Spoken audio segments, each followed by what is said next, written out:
মাছেৰে সৈতে কেনেকৈ আৰু কি পদ্ধতিত বনালো ভিডিওটো সম্পূৰ্ণভাৱে স্কিপ নকৰাকৈ চাবচোন।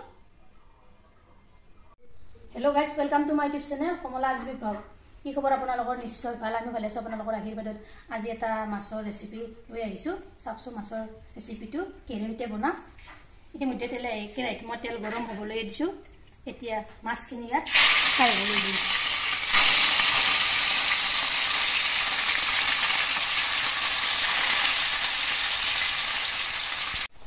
এতিয়া ইয়াত পাঁচফোৰণ দিছোঁ 1 চামুচ আৰু গোটা জিৰা দিছোঁ 1 চামুচ। তাৰপিছত কাটি থোৱা পিঁয়াজখিনি ইয়াত দি দিছোঁ। কেঁচা জলকীয়া এটা দিছোঁ। এইখিনি অলপ লৰাই দিলোঁ। তাৰপিছত নিমখ দিলোঁ সৰু চামুচেৰে 2 চামুচ, হালধি গুড়ি 2 চামুচ দি দিছোঁ, জলকীয়া গুড়ি দিলোঁ 1 চামুচ। এইখিনি অলপ লৰাই দিলোঁ।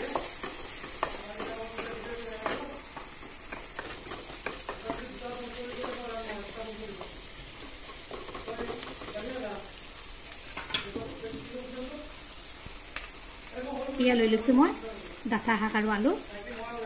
এইখিনি ইয়াত দিছোঁ। ডাঠা শাকেৰে সৈতে মাছ বনাম আজি। চাওকচোন কেনেকুৱা হয়। আগৰ ভিডিঅ'টোত অকল ডাঠা শাক বনাইছোঁ, আজি ভাবিলোঁ মাছৰ লগত বনাওঁ। এইখিনি 1 মিনিট সময় ভাজিলোঁ।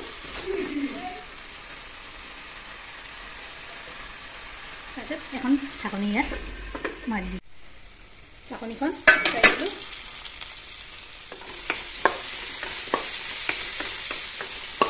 মিনিট হৈ গ'ল। এতিয়া মই পানী 1 কাপ এড কৰি দিলোঁ এইখিনি সিজিবলৈ। এইখিনি পুনৰ ঢাকনিখন মাৰি দিলোঁ। ঢাকনিখন গুচাই দিলোঁ। চাওক মোৰ আঞ্জাখন উতলিবলৈ ধৰিছে। এতিয়া মই ফ্ৰাই কৰি থোৱা মাছখিনি ইয়াত দি দিলোঁ।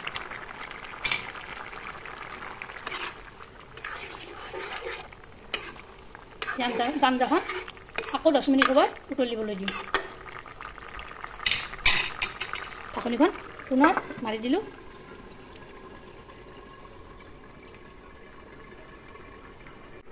ঢাকনিখন গুচাই দিলোঁ। এয়া 10 মিনিট হৈ গ'ল। ইয়াতকৈ যদি আপোনালোকে অলপ গ্ৰেভি কৰিব বিচাৰে তেতিয়াহ'লে আৰু পানীখিনি নাইকিয়া হৈ যাবলৈ দিব। মই এনেদৰে ৰাখিছোঁ অলপ জোল টাইপ। মই আঞ্জাখন নমাই দিলোঁ। এয়া চাওক মোৰ ডাঠা শাকৰ ৰেচিপি মাছেৰ সৈতে কেনেকুৱা হৈছে, কেনেকুৱা গ্ৰেভি হৈছে। আপোনালোকেও এবাৰ ট্ৰাই কৰি চাব।